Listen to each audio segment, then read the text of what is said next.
Hello and welcome to Risk Chats with AFERM. I'm your host, Paul Marshall. Today we speak with Tom Stanton about Goldman Sachs Strategic Risk, how they navigated through the financial crisis a few years ago, and of course we'll discuss how this applies to the federal government and why ERM managers should consider strategic risk. Hello and welcome to the podcast. Today I'm happy to have with us here Tom Stanton. Hello Tom, how are you? Hey, I'm fine. Thank you very much, Paul. All right, Tom. Well, we want to talk today about strategic risk, and you have some very interesting examples for us. I think we're starting with sort of a private sector world, and we'll talk a little bit more about government. Good. But why don't we start with yourself, Tom? Give us your background in ERM and AFERM. I'm a former president of AFERM, and I have studied ERM from the days of the financial crisis. I was the point person on governance and risk management for the Financial Crisis Inquiry Commission, and afterwards wrote a book looking at 12 firms, 4 of which navigated the crisis and 8 of which either needed a bailout or failed. And what I found was, and we didn't really use the word ERM back then, right, but what I found was that the successful firms each used a variation of enterprise risk management. And from there, I came back to what I usually do, which is working with government agencies, and joined AFERM, and that's where we're at. Here we are. Well, great. Why don't we talk a little bit? Why don't we just define some terms here? What would you consider strategic risk? And would you agree this is one of the highest priority business risks? Strategic risk is really important. We pay attention to a lot of short-term risks. Strategic risk is the kind of risk that can threaten your business approach, the way you're trying to do things. And today, of course, with technology, just think of the taxi cab industry and what technology has done to that industry, devastated it. Right. And the whole point of strategic risk as part of ERM is to really be able to look forward and anticipate those risks and figure out what to do with them before you get hammered. Absolutely. So so this is true of obviously a private company trying to make revenue, earnings, and all that. How about the government itself? The government can have strategic risk big time.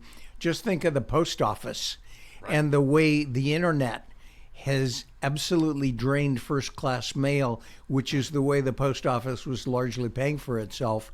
And they never quite have adapted to a new strategy, a new business approach. Here's who we are. They haven't quite figured it out yet, and they're still struggling. Right, absolutely. Well, I think it'd be great if you could just give us a little bit of background. I know you did some work in some private sector examples of strategic risk failures or successes, I guess we could say. So why don't we give us an example from some of the work you did? Well, the classic strategic area was the financial crisis, where we were sitting on top of a bubble and the smart firms understood that housing prices weren't always going to go up. Right. And so they were preparing for the change in strategy that's needed if house prices are going down instead of up. The classic there was JP Chase, where they, and again, sensitivity to what's going on in the external environment is really critical. And they perceived that their delinquencies were going way up compared to what they expected. So immediately this went up to the management team of JP Chase, which means the top of a very big institution. And they had a food fight. What's going on here?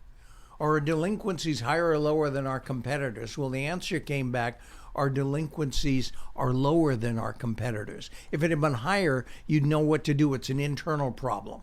You better not buy such bad mortgages after this. Right. But it was lower, so that meant something's going wrong in the market. We don't know what it is, but we're shedding our exposure to subprime. So that's a classic example of the way a well-run company can deal with strategic risk. Right. So these companies were already they're already utilizing risk management or enterprise risk management, especially the financial firms, obviously, right? Some yes, and some no. Okay. I mean, Lehman Brothers was the opposite example, where prices were weakening and you had a very powerful CEO who's the kind of guy who gave arrogance a bad name and wasn't going to listen to feedback. He simply sidelined his chief risk officer and said prices are weakening. This is a real opportunity, and plunged in and drove Lehman off a cliff. Wow.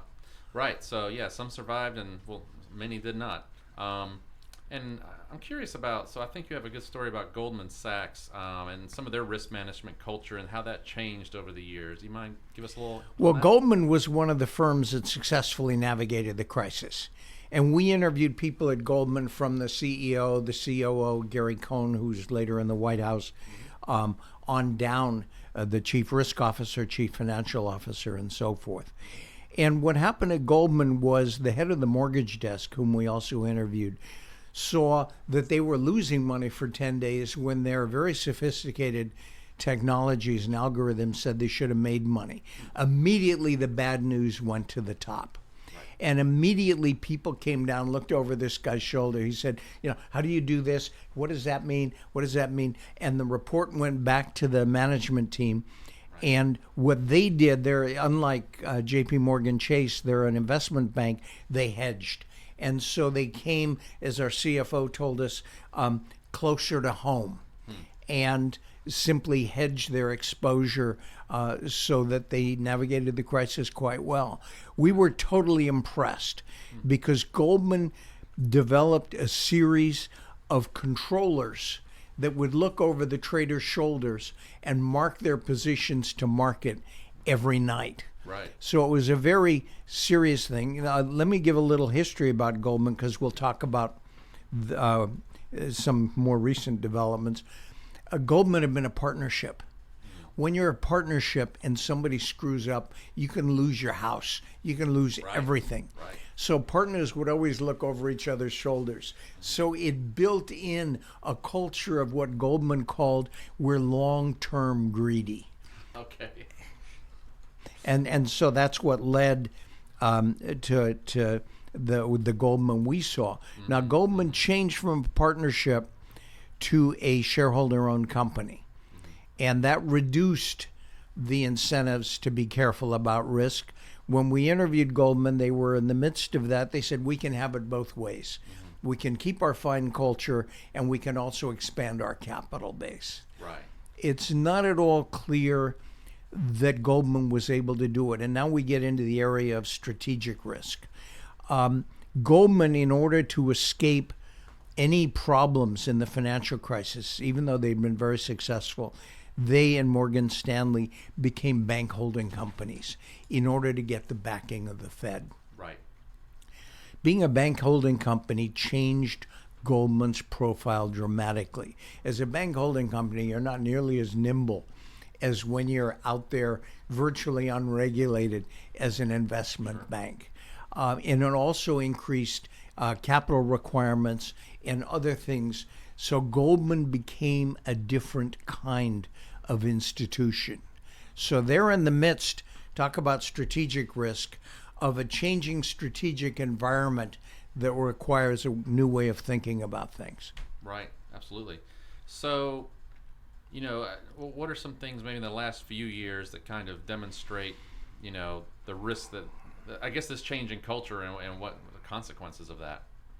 Well, around 2012, 2013, Goldman floated $6.5 billion worth of debt for a Malaysian development fund.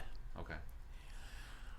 Unfortunately, the development fund seems to have been corrupt from top to bottom, and billions of dollars were siphoned off into corrupt areas, including the Malaysian political system. Goldman, as someone who floated billions of dollars of debt for this company, was basically giving this company a lot of resources that could be squandered in really bad ways. And that's the reason companies do due diligence. And my concern about Goldman, and I want to talk later about theories of managing strategic risk. My concern about Goldman was there were a number of warning flags. Parts of Goldman had flagged one of the key players in this Malaysian Development Fund, although it's not totally clear how much they knew this guy was essentially managing that fund. Other people in the industry had turned down working with this fund because it wasn't savory. So there were a lot of issues. And what struck me about that example was this wasn't the Goldman of old. They weren't listening to warning signals, running them up the line, grappling with them, what does it mean, and then making a decision maybe to be long-term greedy rather than short-term greedy, and to forego a relationship that could have a lot of downside risk. Absolutely. So, well, I mean, let's talk about that. Some of the approaches of how to manage strategic risk, as you were saying. You know, if a company, I know you said a partnership may be a little bit more averse, but then now we're shareholders. We got to show value. I mean, what are some strategies folks could do? Well, the first problem with strategic risk is that people don't see it until it's too late. That's a taxi cab industry. Okay. Yeah. The second problem with strategic risk is that a company sees a threat and starts to jump into new businesses they don't know anything about. And there are a lot of companies that have tried that in the retail sector particularly, that's getting absolutely hit hard by all of us buy on the internet now. Right. And so retailers have been jumping one direction, the other direction, frantically without thinking through a coherent strategy. There's a third pattern, and I wonder whether this isn't the Goldman example, but it's conjecture until we finally read the final analysis of what went wrong. And that is that if you're shifting to a totally new area, and Goldman is so technology oriented, it seems like they're making a big move into high-tech finance, where you bank online without going to bricks and mortar, they call it in the industry. And that they could be paying attention to their new strategic direction and unfortunately neglecting their old core business that is now expected to be not nearly as important for the company. I'm not sure, but that's at least a hypothesis. So, Tom, you mentioned the whole brick and mortar thing. Obviously, the banks are moving away from that. So give us a little more insight into this whole high-tech finance world, the FinTech, so to speak. Explain that for us. Well, FinTech is a dramatic new way of doing business. It's constantly evolving. As a colleague says, it's a brave new world. But basically, it is the application of technologies that are themselves evolving. So you see the application of artificial intelligence to scoring borrowers. Sure. Okay. As to whether they're creditworthy or not. And I suspect we can get some more robust scoring of borrowers. Something that's been really bad over the years has been if you have a lower income person and they've been renting instead of owning a house, their regular payments don't count the same way that regular mortgage payments count. Right. And something like artificial intelligence can let you reach out to those people. On the other hand, there's some high rollers who shouldn't have been high rollers, and artificial intelligence will be able to watch behavior patterns and perceive ways that those people shouldn't get so much credit. So FinTech is both more sophistication, but also lower costs. So banks that have all of these brick and mortar facilities may be in serious trouble. And you can take that, it's not only on the commercial side, there's going to be serious disruption, but also, of course, the federal regulators have got to figure out what are we going to do with this thing. And the federal regulators are whipsawed because in the end, how they decide about financial technology may well determine the industrial organization of the banking sector. How many big banks, middle-sized banks do you want? Or will FinTech simply drive us to the biggest institutions? So you have a huge Uber in the rideshare business that's displacing all these little taxi cab drivers who had their medallions.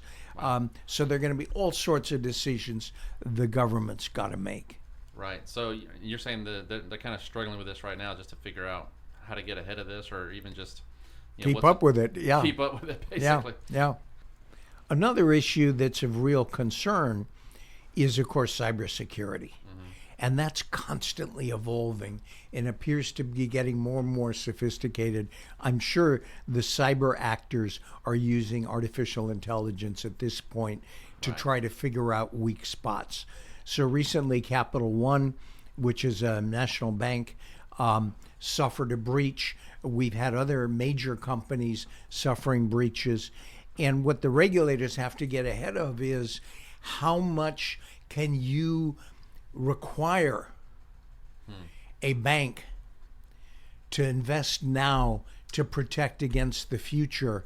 And of course, banks are always worried about this quarter's bottom line, and the regulators are fairly diffident very often in requiring long-term investment. But this is a classic example of where evolving technologies create strategic risk that do require long-term investment and require it now, not later. That's true, by the way, of the electric industry and all sorts of other industries that are facing the same strategic risk. Yeah, well, these are great examples, and I think you should come back one of these, come back later on when some of these things are all the facts come out and all these things happen in the Malaysian thing, and I'd love to hear more about that as well, when that's kind of fleshed out. Now, why don't we just to kind of wrap up here? Why don't we transition? Let's get more specific on the federal side of this. How is this all relevant to to federal chief risk officers and when they consider the strategic risk for their agencies? Well, the interesting thing is, of course, a federal agency doesn't go bankrupt the way a private company can. And a federal agency isn't as nimble as a private company. You've got Congress that's basically dictating and appropriating in very small accounts as to what an agency can or cannot do. Right. What it does is it makes some of the strategic risks potentially more damaging because they take a while to emerge. The classic one that's been bothering me recently is talent management. Mm-hmm. And you can imagine this is true of the bank regulators as well as ordinary agencies, everyday, all sorts of agencies. Right. That with new technologies, we're going to need a new set of skills for the workforce. And the civil service system doesn't lend itself well to saying, well, you've been great, but after 15 years here, we think we need somebody with new skills, and we have a very limited budget, so would you please retire? Right.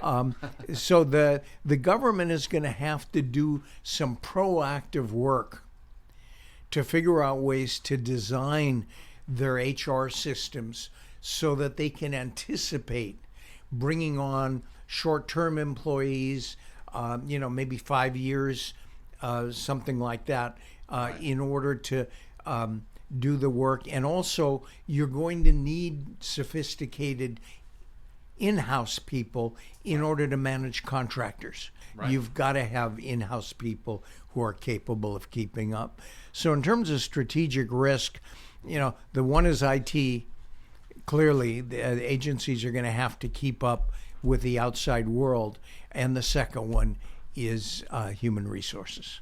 Right, and with human resources, we did a podcast a few weeks back, and I think with data analytics for ERM, things like that. And what was interesting is a lot of folks think, the challenge is it just takes too long to hire people. That's always kind of the thing you've always heard, and it seems like that might be one issue, but the other one might just be more, like you said, the skill sets, having the right skill sets, retention, hiring the people that want to stay because they're interested in the work, and also just, things are changing, constantly changing, so, you have to have maybe more flexible requirements for job positions too. It seems like they're very strict. It's kind of hard to get a federal job these days. Exactly, and it may be a requirement to structure so that a certain number of your positions that used to be forever career positions might be 5-year term positions.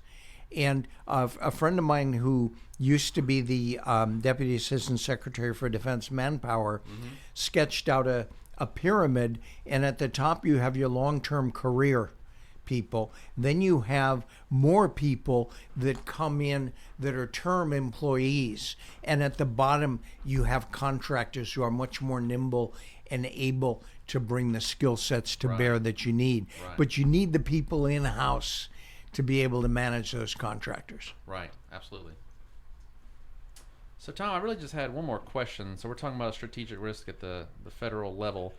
I know there's obviously some things that probably all agencies share in common, as you said, IT, talent, that's going to be true across the board. But, what advice would you give to a CRO at a federal agency to truly get to the root of some of the things that really should be included in their strategic risk for a specific agency, their specific mission? How do they get to the heart of what truly is the biggest risks in these areas? I think one of the important steps will be for the CRO to work with the agency management team to be sure there's a strong policy planning function.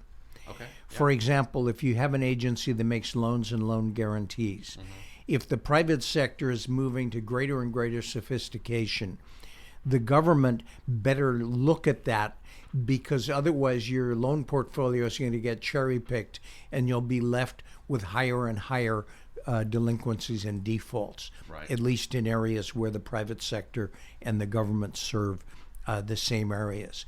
A regulatory agency had better do policy planning in order to see how the whatever it is, utilities or banks, whatever that they're supervising, in fact are changing over time. Right.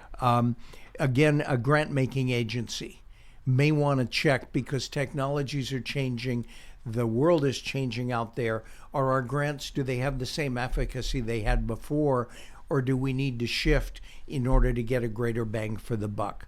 Right. Department of Homeland Security, I constantly wonder if they had had a policy planning function that could see that Central America was really having serious internal problems that were going to drive people away. Couldn't they have planned in advance the surge capacity to be able to take care of an anticipated greater number? Right. One of the big risks at every agency is the development of wait times in critical areas. That's a classic sign that there's risk. If you have a policy planning function in place, you can anticipate some of that. And then you can go to the Hill. The Hill is a constraint. OMB is a constraint. Sure. But you can go and you can say, this is what we see. We may need to shift resources from some of the traditional areas to what we see coming. Right. And if Congress decides not to, it's on them. But the agency's responsibility is to make sure that they give members of Congress the information they need to optimize the agency's mission. Right. So I guess the thread throughout this whole thing has really just been, you got to keep on top of what's coming, what's coming up, really understand your mission, what you're trying to do here, if you're a regulator, whatever you are, what's happening in the world, and what's going to affect the efficacy of your agency's mission. That's the look forward strategy. Exactly. Well, Tom, I really appreciate you joining us. I think we learned a lot, and again, thanks for joining the program. Thanks very much, Paul. That's our show. Thanks for tuning in. Check us out at AFERM.org. You see all our podcasts. And we're getting closer to the AFERM Summit. I'm going to be recording 1 or 2 podcasts there as well. It's a great place to find folks for interviews. So I think that should be fun. We'll be posting those after the conference. So until next time, thanks for tuning in, and this is your host, Paul Marshall, signing off for Risk Chats with AFERM.